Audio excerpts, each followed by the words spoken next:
Bienvenue au balado L'investisseur transformé. Avez-vous l'impression qu'il y a trop d'options et d'opinions vous disant comment investir et planifier votre avenir financier?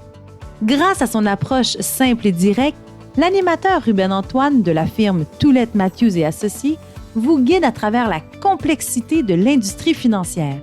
Les sujets abordés dans ce balado vont transformer votre expérience d'investissement et augmenter vos chances de devenir libre financièrement pour toujours. Bonne écoute!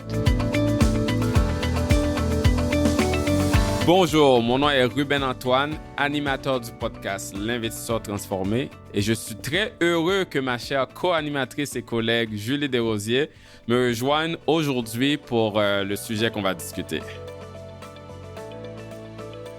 Bonjour Julie. Bonjour Ruben. Julie, on va parler de quoi aujourd'hui? On va parler du CELI App, donc soit le compte d'épargne libre d'impôt pour l'achat d'une première propriété. Exactement, Julie. On va parler du CELI App, qui est ce nouveau compte enregistré qui a été mis en place par le gouvernement fédéral. C'est un nouvel outil qui permet d'épargner de l'argent à l'abri de l'impôt en vue d'acheter une première maison. Donc, on a pensé qu'il était vraiment important d'en parler pour fin d'éducation financière, car je regardais un sondage, Julie, Polaris Strategic Insight, qui a révélé que près de la moitié des Canadiens se demandent encore c'est quoi cette bibite-là, c'est quoi le CELI App. Et il y a un autre sondage de Hardbacon qui a montré en fait que 70% des Canadiens qui aspirent à être propriétaires croient que le CELI App aura peu ou pas d'impact sur leur projet d'achat immobilier. Alors que c'est tout le contraire, comme tu le sais, Julie. Alors, c'est pour ça qu'on fait ce podcast-là. On va couvrir plusieurs aspects de ce nouveau compte. Donc, on va couvrir qu'est-ce que c'est le CELI App, comment fonctionne-t-il, qui devrait bénéficier de ce compte. Mais avant de plonger dans ces questions-là, Julie, j'aimerais te demander pourquoi le gouvernement a-t-il créé un autre compte à fiscalité avantageuse? Parce que, comme tu le sais, on a déjà le REER pour la retraite, le RAP que l'on peut faire à partir de notre REER pour aider à l'achat d'une maison, le CELI pour l'épargne supplémentaire, le REIE pour l'éducation des enfants, le REI si on a des proches qui ont une invalidité. Donc, il y a beaucoup déjà d'autres comptes qui permettent certains bénéfices fiscaux. Pourquoi le gouvernement a maintenant ajouté le CELI App à cette longue liste? Au Canada, Ruben, il y a présentement un grand problème d'accessibilité au marché immobilier. Avec le prix des propriétés qui a monté en flèche durant les 20 dernières années, il est devenu de plus en plus difficile pour les gens et les jeunes familles d'acheter une première maison. Avec le CELI App, l'intention du gouvernement fédéral est de fournir un autre moyen, en fait, pour permettre aux gens d'épargner plus efficacement en vue de l'acquisition d'une première propriété. Je suis complètement d'accord parce que, écoute Julie, ma conjointe et moi, on a acheté notre maison en 2016 et juste de voir toute l'augmentation des prix à des sommets exorbitants durant la pandémie et dans les années qui ont suivi, des fois, je me demande comment une autre jeune famille comme la nôtre va pouvoir se loger dans la région de Montréal. J'ai des amis qui gagnent bien leur vie et ils l'expriment souvent, là, ils ont la difficulté à se trouver une maison décente depuis les 5 dernières années. Ouais. Donc là, est-ce que ce nouvel outil qu'est le CELI App va contribuer à résoudre le problème pan-canadien d'accessibilité au marché immobilier, comme tu as exprimé, c'est ça? Ça, c'est une question d'opinion, là, puis c'est un débat qu'on ne va pas aborder sur l'épisode d'aujourd'hui. Mais si on veut revenir au CELI App juste comme outil de planification financière et fiscale, c'est ça qu'on va couvrir aujourd'hui, donc allons-y avec ça. D'accord. Donc, Ruben, est-ce que tu peux nous expliquer, en fait, c'est quoi exactement le CELI App? Oui. En fait, le CELI App, c'est un compte quand même, moi je dirais un compte formidable parce que ça offre des bénéfices fiscaux qui sont vraiment intéressants et ça combine les avantages du REER et du CELI sans nécessairement avoir leurs désavantages. Laisse-moi dire, Julie, que si ce compte-là existait dans le temps, là, quand j'avais acheté ma maison, j'aurais été tellement heureux parce que en ce moment, je ne peux plus en profiter, en fait. Oui, justement, tu ne peux plus en profiter parce que tu es déjà propriétaire de ta maison. Exact. Donc, c'est ça. Pour être éligible à ouvrir un CELI App, c'est quoi les critères d'admissibilité? La raison, comme tu le dis, la raison pourquoi je ne peux plus en profiter, c'est parce que j'ai déjà une maison. Donc, un des critères importants, c'est il ne faut pas, pour pouvoir ouvrir un CELI App et bénéficier des avantages qu'on va discuter plus tard, il ne faut pas détenir une maison en ce moment, donc cette année, mettons, ainsi que les 4 dernières années, les 4 années précédentes. Il ne faut pas non plus si on ne détient pas une maison, des fois, on peut dire « Ah, j'ai pas de maison, je peux ouvrir un CELIAP. » Mais il ne faut pas non plus que notre conjointe ou conjoint avec qui qu'on habite détient une résidence, une maison dans l'année en cours ainsi que les 4 années précédentes. Donc, c'est pas juste si on n'est pas sur les papiers du notaire, là, c'est pas assez. Là. Si notre conjoint a une maison, ça peut nous empêcher, nous, d'avoir un CELIAP. Il y a d'autres critères. Il faut être un résident canadien, c'est sûr, de 18 ans et plus, mais il faut être plus jeune que 71 ans.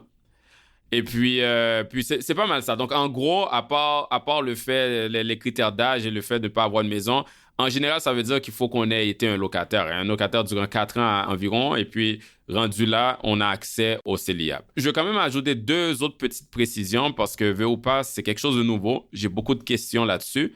Et des fois, les gens me disent, je suis locataire maintenant. Et quand je regarde les critères du CELIAP, ça dit pour l'achat d'une première propriété. Moi, je suis locataire maintenant, mais j'ai déjà eu une première maison par le passé. Est-ce que je peux profiter du CELIAP? Bien, la réponse est oui. Parce que même si on a déjà eu une première maison dans le passé, en autant qu'on l'ait vendue et puis qu'on était locataire depuis à peu près les 5 dernières années, on est considéré être un acheteur d'une première propriété, donc on peut bénéficier du CELIAP. Par contre, on peut utiliser le CELIAP qu'une seule fois dans sa vie. Donc, une fois qu'on l'a utilisé, on ne veut pas revendre une maison, redevenir locataire 5 ans, puis réouvrir un CELIAP. C'est juste une fois dans une vie. La deuxième précision que je vais ajouter, c'est que des fois, les gens me disent « J'ai déjà un bien immobilier qui, en fait, c'est un immeuble à revenus que je détiens en ce moment, donc j'imagine que je ne peux pas profiter du CELIAP. » Ben oui, on peut profiter du CELIAP en autant que cet immeuble à revenus-là, on n'habite pas dedans. Donc, on est locataire ailleurs. Donc, c'est à peu près ça les critères. Là qu'on comprend, Julie, qui est admissible à ouvrir un compte CELIAP, parlons un peu comment ça fonctionne, c'est quoi les avantages intéressants qui en découlent. D'accord. Une fois que le compte est ouvert, on peut cotiser 8 000 $ par année pendant 5 ans pour un maximum à vie de 40 000. Et c'est là que ça devient intéressant parce que les cotisations au CELIAP sont déductibles du revenu, comme dans le cas du REER, donc permettent une économie d'impôt. De plus, les cotisations au CELIAP sont indépendantes de celles effectuées au REER. On peut donc cotiser à la fois au CELIAP et au REER et ainsi sauver davantage de l'impôt. Mais à la différence du REER, où les retraits futurs sont imposables, les retraits du CELIAP sont libres d'impôt. Donc, c'est comme avec le CELI. Wow!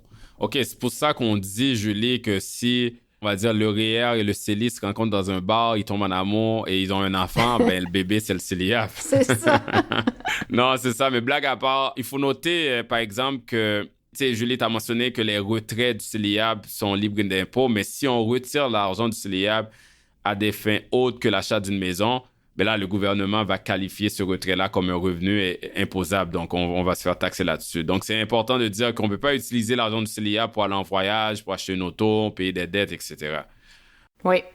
Qu'est-ce qui arrive, Julie, si on n'a pas les fonds nécessaires? Tu sais, on a un CELIAP, puis on n'a pas les fonds nécessaires pour contribuer au compte pendant une année donnée? Oui, donc les droits de cotisation sont automatiquement reportés et donc disponibles l'année suivante. OK. Par exemple, si vous ne cotisez que 5 000 $ au CELIAP en 2023, en 2024, vous pouvez verser votre plafond de cotisation annuel de 8 000 $ et en plus, y cotiser le 3 000 $ non utilisé en 2023. Donc, pour un total de 11 000 $. OK. À noter, par exemple, que le maximum que l'on peut reporter est de 8 000 $. OK.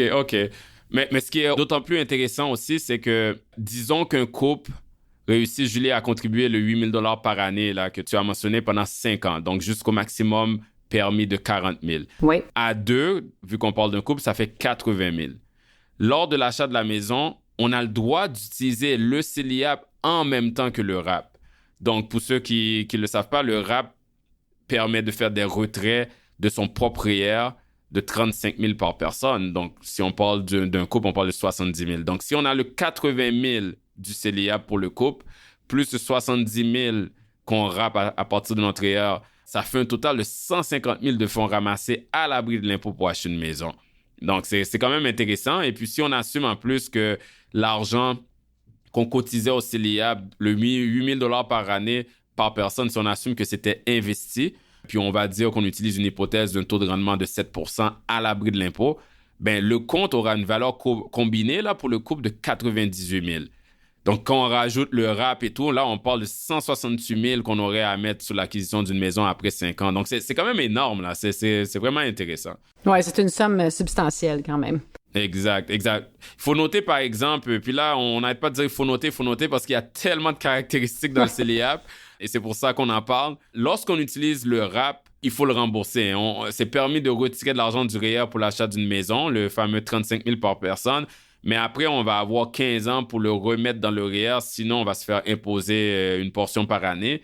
Un autre avantage du CELIAP, on dit qu'il y a juste des avantages. Là. Un autre avantage, c'est que les retraits du CELIAP, c'est pas comme le RAP, on n'a pas à les remettre dans le compte. Donc ça, c'est intéressant aussi. Oui, c'est vrai. Si, Ruben, parfois, on planifie d'acheter une maison, mais les plans changent. Avec le RAP, il n'y a pas de problème. On peut décider de ne pas l'utiliser, laisser l'argent dans le REER pour la retraite. Mais qu'est-ce qu'on fait avec le CELIAP? Ah, OK, oui, c'est un très bon point. Ben, si on a accumulé toutes ces épargnes-là dans le CELIAP et en fin de compte, on décide de ne pas acheter de maison, il est permis de transférer l'argent dans son REER sans impact fiscal. Donc, c'est pas perdu. Cependant, si on a encore les plans d'acheter une maison à long terme, il faut noter que le CELIAP, ça vient avec certaines restrictions. Il y a une limite de durée de 15 ans depuis l'ouverture du compte pour acheter une maison. Donc, en gros, qu'est-ce que ça veut dire? Ça veut dire si on ouvre notre CELIAP, on est un jeune de 20 ans, là, on ouvre notre CELIAP, on doit avoir acheté notre maison avant d'atteindre 35 ans. Il y a vraiment une limite de 15 ans depuis l'ouverture du compte. Sinon, si on n'a pas acheté de maison pendant ces 15 ans-là, il faudra fermer le CELIAP et les retraits. Normalement, là, si on ne parle pas du transfert du REER, les retraits vont être imposables. Donc, il faut toujours garder ça en tête, cette limite-là. Il y a une deuxième limite qui n'est pas une limite de durée. Donc, la limite de 15 ans, c'est une limite d'âge qu'on a parlé tantôt dans les critères d'admissibilité. C'est une limite d'âge de 71 ans. Donc, si on est locataire et on est âgé de 66 ans, par exemple, et on ouvre un CELIAP, 5 ans plus tard, à 71 ans, si on n'avait pas acheté de maison, il faudra encore une fois fermer le CELIAP et se faire imposer dessus. Mais toutes ces restrictions-là, ces limites-là de durée de 15 ans ou d'âge, ces deux restrictions-là, ils ne constituent pas vraiment un désavantage majeur parce que, comme j'ai dit plus tôt, rendu là, si on voit qu'il n'y a pas d'acquisition de maison, on peut transférer tout le CELIAP dans le REER. Et la beauté de faire cette stratégie de transfert-là, c'est que quand on effectue un transfert du CELIAP au REER, il n'est pas nécessaire d'avoir de l'espace REER. On peut maximiser notre REER toutes les années, on peut quand même y déverser notre CELIAP. Et si on avait un espace REER, mettre le CELIAP dans le REER, ça ne vient pas réduire nos droits de cotisation REER. Donc, il n'y a aucun désavantage à transférer le CELIAP au REER. Je dirais le seul désavantage, c'est que le CELIAP des retraits pour une maison ne serait pas imposable, alors que le REER, plus tard, quand on fait des retraits, pour la retraite, ça va être imposable. Mais en termes du moment du transfert, il n'y a pas vraiment de désavantage. Il faut quand même faire attention. Il ne faut pas juste faire ça aveuglement. Il faut faire des analyses avec vos conseillers financiers, voir les taux d'imposition prévus à la retraite vont être plus élevés parce que si c'est le cas, gonfler le REER avec un déversement de CELIAP pourrait ne pas être approprié pour vous. Donc, il faut juste faire attention avec ça aussi. Ah oui. Ruben, tu parles de jeunes de 20 ans ou de gens de 66 ans, mais en réalité, qui devrait bénéficier de ce compte? Comme on a mentionné plus tôt, Julie, toute personne locataire depuis plusieurs années, en respectant la règle de 4-5 ans, là, devrait penser à ouvrir un CELIAP s'ils ont des épargnes pour en profiter définitivement. Une personne admissible au CELIAP qui respecte les critères pour pouvoir l'ouvrir, mais qui n'aspire pas à devenir propriétaire un jour, devrait quand même considérer ouvrir le compte car c'est un outil légal de se créer jusqu'à environ 40 000 de nouvelles déductions fiscales tout en faisant croître les placements à l'abri de l'impôt jusqu'au retrait. Donc, pour moi, là, comme on dit en anglais, c'est un no-brainer. Là. Puis, si on n'achète pas de maison, on le déverse dans le REER. Donc, ça serait déjà là des types de personnes qui devraient considérer le CELIAP définitivement.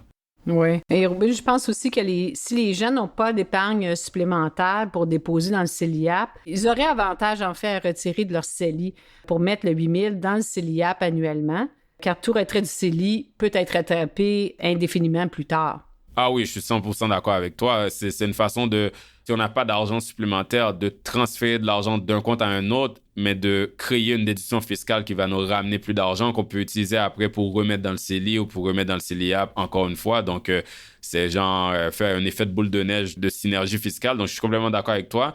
Mais pour revenir à ta question, en termes d'autres personnes qui devraient considérer le CELIAP, il y a aussi les jeunes qui ont une grande capacité d'épargne, mais aussi leurs parents. Hein. Des fois, on voit des parents qui donnent des cadeaux en argent à leurs enfants ou qui veulent donner l'héritage en avance de leur vivant à leurs enfants. Donc, ils peuvent fortement le faire à travers le CELIAP. C'est une façon de créer un patrimoine pour leurs enfants avec des avantages fiscaux. Il y a aussi les parents qui sont en train de faire des retraits du REE parce que les enfants sont maintenant à l'université ou au cégep ou toute autre étude postsecondaire. On voit des fois certains parents qui ont commencé les REE très tôt, qui ont accumulé beaucoup d'argent dans les REE, mais les enfants vont loger chez eux pendant les études universitaires ou ils vont aller à l'université quelque part au Québec où ça coûte pas trop cher par rapport à la valeur du REE. Donc, ils vont jamais utiliser tout qu'il y a dans le REE. Mais les retraits REE inutilisés pourraient être utilisés en fait pour contribuer au CELIAP. Donc, c'est une façon de continuer à multiplier l'accumulation du patrimoine financier. Un fait important qu'il faut noter, par exemple, c'est que, comme on a dit plus tôt, toute cotisation au CELIAP, ça donne une déduction fiscale comme le REER. Et là, la déduction fiscale peut être reportée. Hein? Des fois, les gens pensent qu'ils contribuent dans leur REER et maintenant leur CELIAP, une année donnée, ils doivent le mettre sur leur déclaration d'impôt cette même année. C'est pas nécessaire. On peut utiliser cette déduction fiscale-là dans le futur quand on pense qu'on va avoir un plus haut revenu qui va être taxé à un plus haut d'imposition. Parce qu'en fait, fiscalement parlant, il est toujours mieux d'utiliser une déduction fiscale d'un REER ou d'un CELIAP sur notre déclaration d'impôt de l'année où on pense que notre revenu va être le plus élevé. Parce qu'en fait, ça va se traduire en de plus grandes économies d'impôts et possiblement d'autres avantages fiscaux, par exemple, pour ceux qui ont des enfants, une augmentation des allocations familiales, vu que c'est basé sur le revenu familial. S'il est trop élevé, on en donne moins. S'il est plus bas, on en donne plus. Donc, c'est très important de garder ça en tête. Si on fait 50 000 cette année, mais on pense qu'on va faire 80 000 l'année prochaine parce qu'on a changé de job ou on a eu une promotion, gardez la déduction fiscale de la contribution de cette année pour l'utiliser l'année prochaine qu'on a un plus haut revenu. On peut donner un exemple de ceci. Les jeunes aux études qui gagnent maintenant un revenu relativement faible, de 5 à 15 000 au courant de l'année, soit par un travail à temps partiel ou un emploi d'été, peuvent quand même cotiser au CELIAP, mais ils auraient avantage à attendre quand ils vont avoir un revenu plus élevé, comme de 60 ou à 100 000 $ par année, pour utiliser la déduction qui découle des cotisations au REER et au CELIAP. Ah, exactement. Ça va être beaucoup plus avantageux fiscalement en termes de retour d'économie d'impôt. Oui. Julie, écoute, après l'écoute de ce podcast-là, on vient de partager... J'ai l'impression qu'on disait juste le mot avantage, mais il faut le dire. Certains doivent se dire « Wow, ce compte-là est remarquable parce qu'il l'est ». Les gens doivent se demander pourquoi ma banque m'en a pas parlé ou mon conseiller m'en a pas parlé ou où est-ce que je me le procure de ce compte boosté-là? Oui, en effet, Robin, il est probable que les représentants d'institutions financières n'en ont pas parlé avec leurs clients parce que même si le régime est entré en vigueur le 1er avril 2023, la majorité des banques et les autres institutions n'ont pas encore fini l'implémentation de ce compte dans leur système à cause de toutes les caractéristiques. Il y a des défis technologiques et organisationnels qui ralentissent la mise en place du CELIAP. Donc, plusieurs ne l'offrent pas encore, mais devraient d'ici la fin de l'année. OK. Au moment de l'enregistrement de ce podcast, il y a seulement Épargne Placement Québec et la plateforme de courtage en ligne Questrade, ainsi que la Banque Royale et la Banque nationale qui offrent le CELIAP. OK. Ah, il y en a quelques au moins. Oui, il y en a quelques-uns. Donc, si vous n'êtes pas pressé, vous pouvez attendre de voir toutes les offres. Mais si vous ne voulez pas attendre, vous pouvez ouvrir un CELIAP dans une de ces institutions mentionnées et par la suite le transférer dans l'institution de votre choix plus tard. Ah, OK, ouais, non, j'avoue que c'est une très belle alternative. Julie, l'épisode qu'on vient de faire, là, je suis sûr que les auditeurs et auditrices peuvent être excités par rapport à CELIAP, mais aussi doivent se dire, hey, il y en a des détails, donc on va essayer d'arrêter là pour l'instant. Je pense qu'on a fourni beaucoup d'informations aux auditeurs et auditrices, mais avant qu'on se laisse, as-tu un point final à partager? Oui, avec le REER, le RAP, le CELI, régime d'épargne études et maintenant le CELIAP, qui est venu allonger l'alphabet des types de comptes disponibles aux gens, c'est normal d'être un peu confus, de ne pas savoir, par exemple, lequel prioriser ou cotiser avant. Donc, n'hésitez pas à consulter votre conseiller financier pour mieux vous guider et optimiser votre situation. Très bonne suggestion. Et j'ajouterais aussi que ce CELIAP-là, c'est tout nouveau. Hein? C'est nouveau pour les gens, la population, les investisseurs, mais aussi pour les conseillers financiers. Donc, nous aussi, on est en train d'apprendre, de se familiariser, de comprendre tous les tenants et aboutissants de ce compte-là pour mieux vous conseiller. Donc, si on regarde, par exemple, Julie, juste la période entre l'annonce par le gouvernement fédéral l'année passée et le lancement depuis le 1er avril de cette année, le gouvernement a déjà fait plusieurs changements dans les caractéristiques, les paramètres du compte. Donc, il y a encore beaucoup de précisions à éclairer, beaucoup de questions qui ne sont pas encore répondues. Donc, sachez que nous, on reste à l'affût de ces changements-là. On reste à l'affût de l'évolution du CELIAP pour mieux vous guider et développer des stratégies financières qui vont vous bénéficier. Justement, en parlant de stratégie, nous comptons faire plus tard un autre épisode sur les stratégies justement que l'on peut créer avec le CELIAP pour optimiser la situation financière et fiscale de nos clients. Ah, ça serait bien, ça. Ouais, ça serait bien. C'est justement, c'est vraiment, c'est tout ce qui est nouveau, c'est vraiment intéressant. C'est pour ça qu'on s'ennuie jamais dans notre job. Non. Donc, tout ça pour dire, j'espère que les auditeurs, auditrices ont vraiment apprécié l'épisode et se sentent un petit peu plus outillés par rapport à ce nouveau compte-là. Je vous remercie tous pour votre écoute et on se retrouve au prochain épisode du podcast L'Investisseur Transformé. Bye, Julie. Merci, bye, à bientôt. Vous venez d'écouter L'Investisseur Transformé, animé par Ruben Antoine. Veuillez visiter le site web tma-invest.com pour vous abonner au balado, demander une copie gratuite du livre L'Investisseur Transformé et pour en savoir plus sur la façon dont notre firme aide les investisseurs à atteindre leurs objectifs financiers. Merci.